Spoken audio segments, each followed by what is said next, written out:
Ang isa o ay nagmamalasakit sa inyong kaligtasan sa tahanan at narito para magbigay ng mahahalagang tips sa paggamit ng fire extinguisher. Ang simpleng water-based fire extinguisher ay kayang pumatay ng iba't ibang uri ng apoy, kabilang ang mga karaniwang sunog mula sa kuryente at mantika sa kusina. Kapag gagamit ng fire extinguisher, unang hilahin ang safety pin at tumayo sa ligtas na distansya. Itutok sa ibaba ng apoy, pigain ang hawakan, at ay sweep ng pakanan at pakaliwa.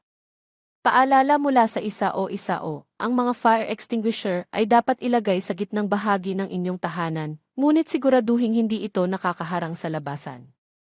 Bukod dito, iwasang maulanan o mainitan ang extinguisher, at mahigpit na ipinagbabawal ang pag-imbak nito sa lugar na may mataas na temperatura.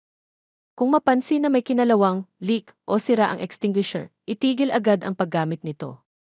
Inirerekomenda rin ng isa o ang tatlong mahahalagang gamit sa kaligtasan sa sunog sa tahanan na sertipikado ng Hong Kong Fire Services Department. Bisitahin ang anumang isa o Lie store para sa karagdagang impormasyon.